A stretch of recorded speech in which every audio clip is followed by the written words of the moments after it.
This business is like the Wild West. Gold, silver, rare coins, lost treasures of history. You never know what's gonna walk through that door. Okay, so you got 130 bucks here. Watch this. I'm Evan Kale, and this is Pawn Man. Y'all know what time it is? This is what I gotta do, is I gotta go live on TikTok and record this for YouTube because it's goddamn, it is content gold. Oh, look at that, you got that spiffy new walker. How you doing? Good. Good. It's, looks like a old Seiko, a big like novelty piece. It's quartz. You know, quartz watches aren't expensive. Your haircut looks good. Well, thank you. I like my haircut. I want you to buy something from me. I'd like to buy things from you, but I'd like to buy things that I can make money on. Yeah. Not more crap that's gonna take up space in my basement. All right, so let's see what we have today. We have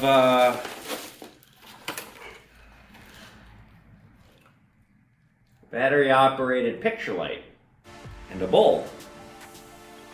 I've said I really don't want glass stuff because I can't do anything with it because if it breaks, I'm screwed. So, and I said I don't want hardware. Speaking of tying somebody up. Ivan, I got a bike rack. Would you be interested in looking at the bike rack?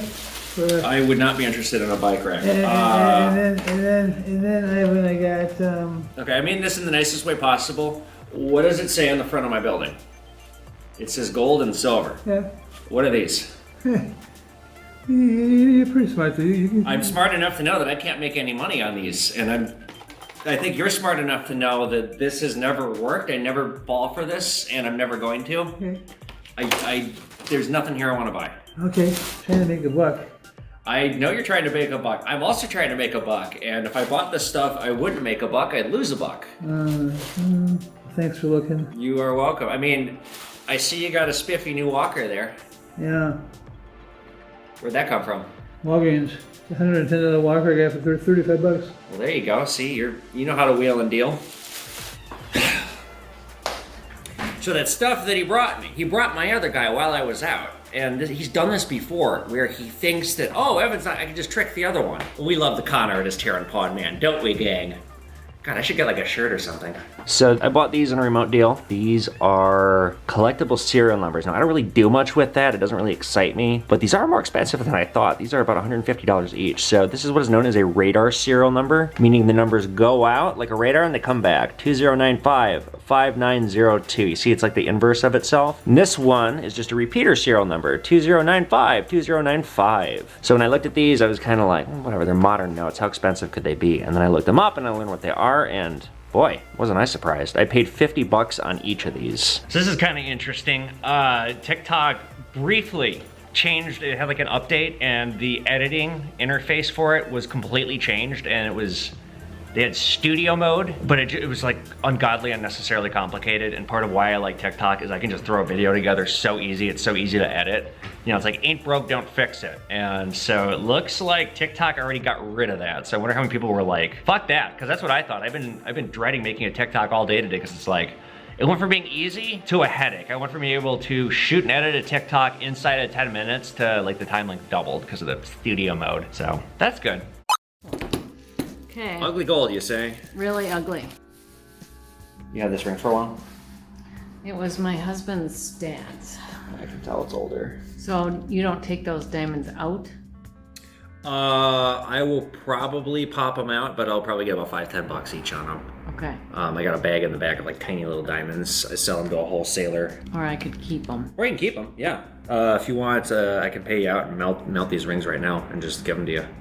Okay. If you want, that's no problem. How to me. long does that take? A couple minutes. I just gotta go downstairs with a blowtorch. I just started doing it recently. And goodbye, ugly ring. You got 700 bucks. Awesome. Really? You weren't expecting that? I had no idea. Cool. Yeah, let me take this downstairs. Okay. I still got this crappy setup. I got that metal table coming this week, but it ain't here yet. So, remembered my acid solution got spilled. Do the shit on the floor. Oh shit, I just got charcoal on my jeans. Well, there's worse things on those jeans. Like semen. Okay, I need something to safely hold acid. Measuring very carefully. I take this boric acid solution. Is that enough? Sure.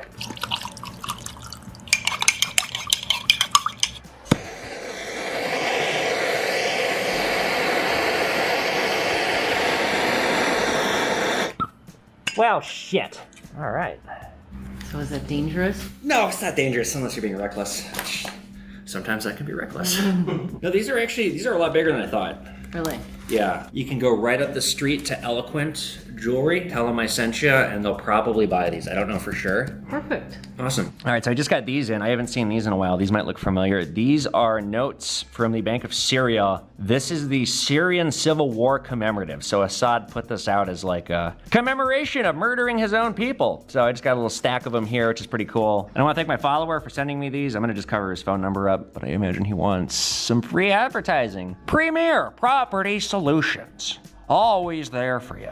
So I just sold a currency mystery box. It was a $250 box, and the person said, make it controversial. So here's what they're getting for $250. All right, Central Bank of Iraq, a non-Saddam Hussein note, some German note geld from World War I. I don't have any racist ones, unfortunately. But they're getting a little mixed pack of note geld, and then I have some like stock certificates. People who are long dead. I think these are actually shareholders. It's like old documents for like, let's make sure I'm giving them at least one stock certificate. I just grabbed a pile. Here we go. Appanus Warehouse Exchange, certificate of membership. Bill of sale from 1910. How's that controversial? Everybody from this era was a racist asshole. So that's how it's controversial. Moving along, Bank of Afghanistan. Got one of these Syrian notes going in it. Good old Saddam. This is a more rare piece of German note geld. World War II Japanese government, North Korea, a military certificate, and then this Mobutu graded note. It's been graded 67 out of 70 points from PCGS Currency. So there's some controversy. All right, what do you got for me today? It looks like a lot of graded stuff. Some really good ones, very good years. Oh, cool. 1887, MS69, 91, MS69s, all 69s. No 70s? No 70s today. They're all 69s? All 69s. I usually buy 69s at 39. You say 40, buddy. Did I say 40? Yeah. I'll do 40. Okay, so how many we got here? 1, 2, 3, 4, 5, 16. 17 times 40. It's gonna be 680.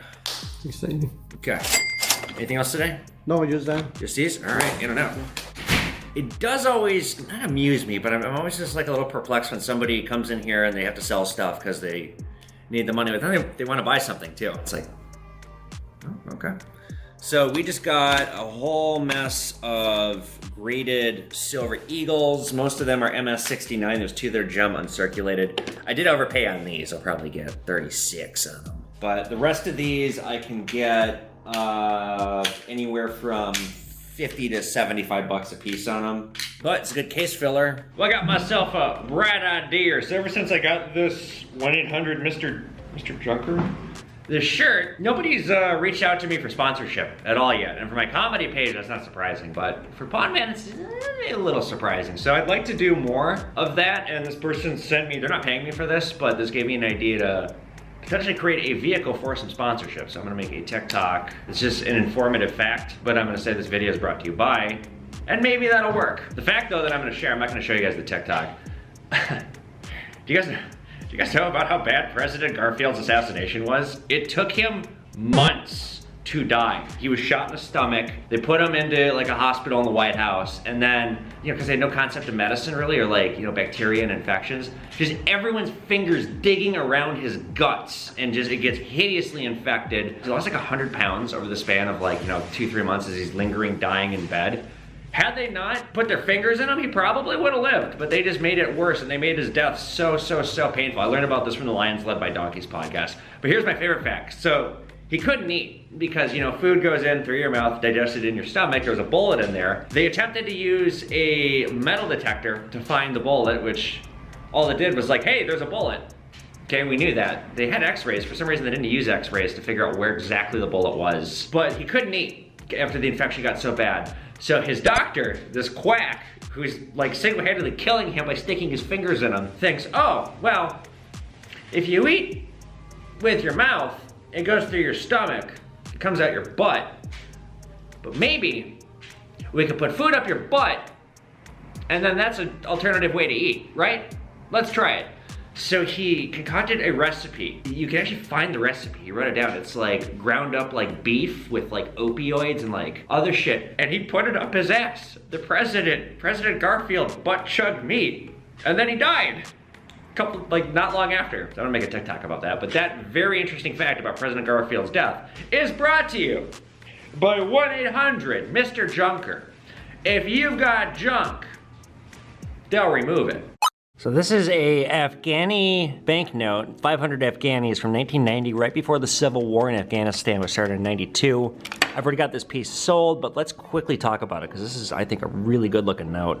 So this note right here, like I said, it is right before the Afghan Civil War, which is what gave us the Taliban. From 1891 to 1925, Afghanistan had the rupee, and they also used other world currencies. In 1925, they got the Afghani. It was 9 grams of silver. In 1973, 67 Afghanis traded to $1 US. Fast forward to 1992, during the Civil War, 16,000 Afghanis traded to $1. That's a 23,780% increase. So with the Civil War, we got Afghanistan economic chaos. See, as you all know, I'm sure a lot of you know, the whole country is ruled by warlords after it fractured. I mean, I don't know how great it was before, but 1992, the Civil War and beyond really did a lot of damage to the people and the political structure and just the overall harmony of the country. You have these warring factions that they're all producing their own banknotes. So every warlord wants to have his own currency, but none of these currency pieces that are being put out are being backed by anything. It's just fucking chaos. There's no exchange rate. They're not tied to anything. It was estimated in 2002 there were 7 trillion warlord banknotes that were floating around Afghanistan. I guess while we're talking about it, we'll talk a pinch about the Taliban. I'd like to cover this actually in great detail for a Pawn Man episode, but just for right now, while I have this banknote in my hand, couple interesting facts. The Taliban officially formed in 1994 with the withdrawal of Soviet troops from Afghanistan. It started as a group of religious students and scholars. They wanted to stamp out corruption and crime. But then they got bigger and bigger, and in 1996, they took over the capital, Kabul. Their first big reign lasted from 1996 to 2001, and they imposed strict Islamic laws on the people, particularly very harsh laws on women, which they are again imposing now. Women must be covered head to toe. They are forbidden to travel alone. They are not allowed to attend school or work outside of the home, and television, music, non-Islamic holidays, all the fun stuff, all banned. In other words, the Taliban is basically the fun police. If the fun police would cut your fucking head off if they don't like what you're doing. So the Taliban fell in October of 2001. They fell pretty quick. I remember leaving, my dad picked me up from Hebrew school on Sunday at like noon. And there was a lot of murmur in the halls that we had just dropped the first bombs on Afghanistan. We were gonna get them. By December 2001, so just like 2 months later, the Taliban they were the last stronghold. They got wiped out. And then we occupied the country for 20 years and spent $2 trillion, $3 trillion. And well, now they're in power again because we left and we literally accomplished nothing. Our coalition will stay until our work is done. It took the Taliban 3 months and 2 days to start seizing control back. So they started pushing back in May of 2021. And then in August, we just said, fuck it, we're out. It's time for American troops to come home. They formed a new government. 4 of their top officials have served time in Guantanamo Bay. They were released as part of a prisoner swap in 2014. And I imagine they just love America. So now they rule Afghanistan with an iron fist. They have, I will say this, and I'm not saying they're doing a good job at all, but they did gain some control over the economy again. They are back to the Afghani. I don't know what the currency looks like now. I haven't seen one. They have outlawed all foreign currency. They are encouraging Afghanis to use the Afghani. And by encouraging, I suspect that's being done at gunpoint. One last thing I want to talk about with this banknote here, because I think it's a really good banknote. I sold this. I slid it open in front of a customer. I got the mail and I just pulled it out and she just goes, wow, how much? I charge her 90 bucks. Cool, cool. So this banknote right here, you can see some men on horseback right here. Right here we have the coat of arms of the Bank of Afghanistan. This is a famous fortress in Kabul. It's called the Bala Hisar. But this is my favorite right here. These guys on horseback are playing an ancient sport. They're playing something known as buzkashi, if I'm saying that right. And buzkashi is basically soccer on horseback with dead goats. It's an ancient sport. It came out of Central Asia. Made popular, at least it was very popular in Afghanistan. As far as I understand, the rules of this game is you just run around on horseback and you kick around a dead goat or calf, or you throw it around. I'm not quite sure what they do, and you try and score a goal with it. Cool. Whoa. Yep. A lot of stuff. Okay, cool. All right, let's take a look. What do we got? Well, there's that bag over Bag there. here. Okay. There's jewelry here and jewelry in here. Cool. All right, looks like we got some silver plate. All right, let's test these rings out here. Okay, so I don't think this one's good. That one is. So let me start to add this stuff up. Okay. 1897, let's call it 1900 flat. Okay. That's okay? Yeah. Cool. Check work, I don't have a whole lot of cash today. That's fine. That's okay? Okay, we'll probably be back. Alrighty, well yeah, you guys know where to find me.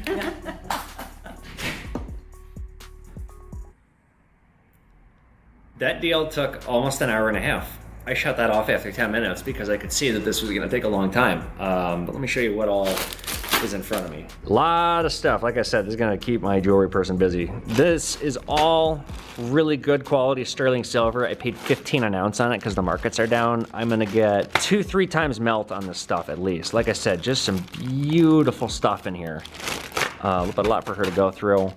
Most of this is gold filled. This is either gold filled or it's 10 karat. I don't know, but I'll tell you this much. This is a beautiful cameo that I'll probably get a couple $100 on. The rest like this, I'll probably get about 75 on this. The watches are crap. I overpaid on the watches to compensate. The gold here, most of this I'm gonna melt down. I might keep a couple of these rings, like this aquamarine's kind of cool. I think that's an aquamarine. But I'm gonna let my jewelry person look at it and determine, like this is like a 10 karat gold bracelet. This, I think this is Indian gold. I'm not 100% sure. This might be 22. I wasn't about to take a chance on it. It passed my acid test for 14, 18 it kind of held. So, but I think it might be 20 or 22 karat, I don't know. But I mean, this is where I'm gonna make some money here. And then this stuff is costume, but it's really good costume. Like this is a weird antique piece. I might get 20, 30 bucks on this thing. Once again with these, because I've already featured them in an episode. I've sold some of the stuff I bought from them, but I am on track to make about $5,000 off my last deal with them. And on this one, I'm not gonna do nearly as well because I was feeling aggressive. And like I said, it doesn't sell overnight. Just because I make a good buy doesn't mean I'm gonna turn around in a second and get my money back. A lot of this stuff is gonna take probably upwards of a year to sell. But yeah, if I could get one of these deals coming in every single day, it'd really turn things around here. This was a great buy. Also, holy shit, I wanna thank my researchers, Alexander Brush and Michael Hood. So Michael,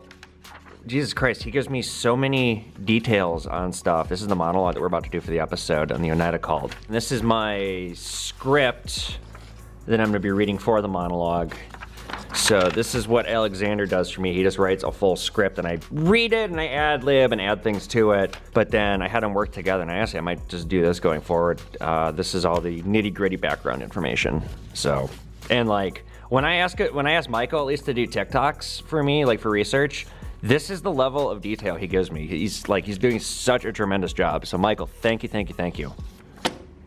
All right, guys, for this episode, we are talking all about the Oneida Silver Community Sex Cult. You heard me. This is one of those things, when I first heard it, I was like, whoa, what? So I heard about this from TimeSuck. Thank you, Dan Cummins and the TimeSuck team for introducing me to the story, because what's so interesting is as I got into this business and I learned about, the difference between sterling silver and silver plate, I would occasionally, when buying silver plate, see the words community, Oneida community, or community plate. And I never understood what the community aspect meant. I just thought it was some weird old-timey term and I kind of wrote it off. And then I found out about this through TimeSuck and well, this is quite a story. So in 1848, John Humphrey Noyes founded the Oneida community in Oneida, New York, upstate New York. Noyes had some very interesting ideas for the time, very far ahead of his time in that they were very liberal, and the ideas that he's preaching in his, well, it's a cult, is what it is. It's like kind of akin to what you're gonna see coming out of the 60s and the 70s, those crazy cults. This guy was 100 and something years earlier. Noyes wanted to form a utopian socialist community of free love. The community would focus on freedom, pleasure, and sex, and socialism. Now, he had this idea for complex marriage, and again, it was so revolutionary and far ahead of its time. Not revolutionary necessarily in a good sense. The core beliefs of this group included that Jesus rose in 70 AD. This allowed the community to be free of sin and perfect on earth as well as in heaven. It's called perfectionism. So this cult, they don't practice traditional marriage. They called it complex marriage. And this is free love, like I said, in the 60s and the 70s, where anybody in this community can fuck anyone else, and that's what's encouraged. Now, like any good cult leader, of course, John puts himself at the top of all this, and basically it's just his big fuck harem. Now, it wasn't a rapey cult necessarily, kinda, sorta. It involved consensuality. There were certain members of the community that were less into the crazy fucking than others. But what would happen was, if you were like uncomfortable with the community and its values of this free love, well, it was encouraged for you to have more sex so they get more comfortable, and you spread your legs and, you know, you kind of go with the flow of the party. This community frowned upon individual relations. You weren't allowed to take a favorite. You weren't allowed to just only be fucking one person. You had to screw everyone, and everyone was screwing everyone. Kids were getting screwed. There was a lot of debate as to when to start screwing the kids, because it was thought as a good teaching to have an older man with a younger lady, or an older woman with a younger man, to show them the ways of sex. Tap dance, it's like disgusting pedophilia, and it's dressed up in so many silly fancy hats. Now, he had a reason for this belief, and in that it was, there's no marriage in heaven, so therefore there's no marriage on earth, because heaven is a perfect place, and earth is a replication of this perfect place in his community. So therefore marriage, as it is known between one, I guess in the terms of the olden terms, one man and one woman, it wasn't like that. It also strengthened the belief of their communalism. It wouldn't lead to infighting. He thought it would strengthen the community. My favorite aspect of this is they didn't really want to have kids. You had to get approved. It was a very complicated process. There was a hierarchy to the community. Obviously, Noyes was at the top, but what he wanted to have the men do to prevent this, he had all the men practice this thing with their rampant sex called male continence. Sex without ejaculation. So you do all the fucking you want, you just can't climax, which sounds terrible. He believed that this relieved the burden of women of having kids, which, you know, again, he just doesn't want to have any kids around, because what a buzzkill for your sex cult. He had some very pro-feminist views, as warped as all of his views were. One of them was, he didn't like traditional women in the household. The traditional idea of like a woman being stuck in the household, not being able to have a job or vote or, you know, do any of the things that equality has allowed to have happen today. He was actually against the status quo of the times, in that he thought women were bound for so much more in life than just domestic house labor. So, okay.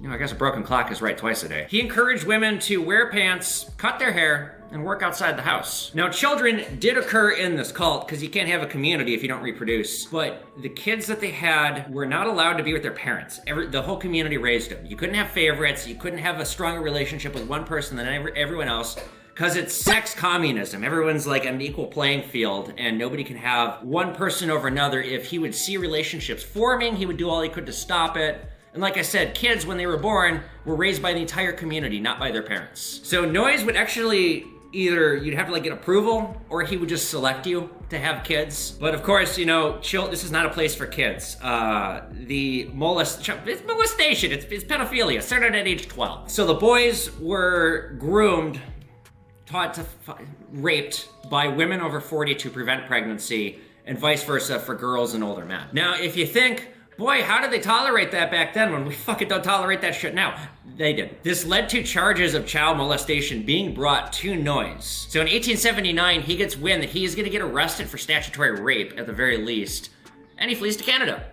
Never sets foot in the US again. He also was trying to groom his son to take over, and his son was not him. He was a charismatic guy. The community did seem to really like him a lot, but not so much his son. So as soon as he flees to avoid getting locked up, he puts his son, it doesn't work out. The whole cult collapses. On top of that, because they were practicing socialism, communism, they weren't great with money. Like, at its height, the community had a population of about 300. Every member was expected to work and provide for the community. You know, they did things like hunting, trapping, building furniture. They did sell their work services to the outside communities. I can't imagine what the outside communities thought of these wackos. Officially, the cult dissolved in 1881, but, you know, it's like, well, fuck, we're destitute and broke. What are we gonna do? There's a silversmith company up the river.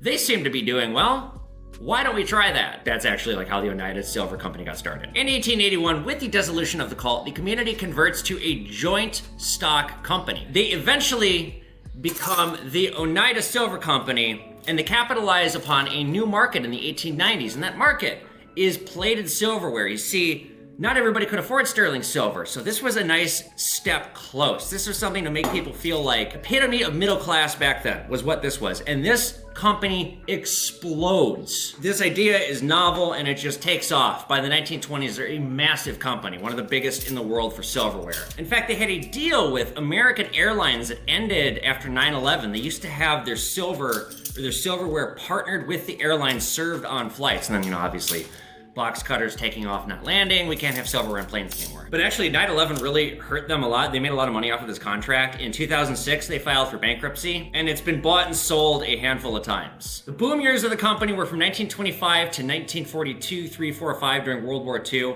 They were using some of the first celebrity marketing techniques. They were making sure that celebrities were seen using their silverware. It was an ingenious marketing scheme back then. It was very similar to one of the big celebrity things they did. They had a coronation set in 1936. It honored Edward VIII as King of England. It was a massive hit. They had a line called the Nobility Plate. It was, the royal silverware, what the rich people used, even though it was plate, and we all know that they probably used sterling silver or gold or something crazy. And during World War II, the company was conscripted to help out in the war effort. They made things like engine bearings, bomb casings, parachute hardware, surgical equipment. And in 2011, it merged with glassmaker Anchor Hoking. So I want to show you this one thing here, because we'll end on something that's like creepy, and just this story blows me away, because I had no idea. And when I heard about it, I was like, really? All that silver plate that I see that says community, that's what that comes from? A freaky sex cult out of upstate New York?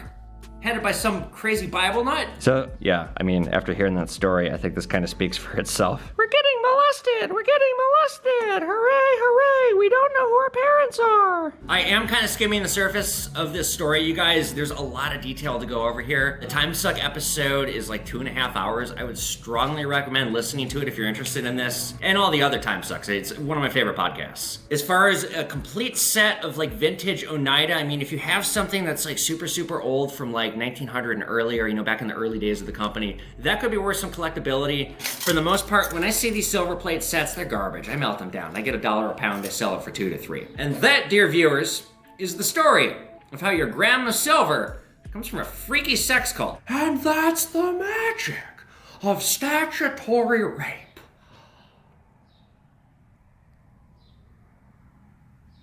Choose every word that comes out of my mouth very carefully now.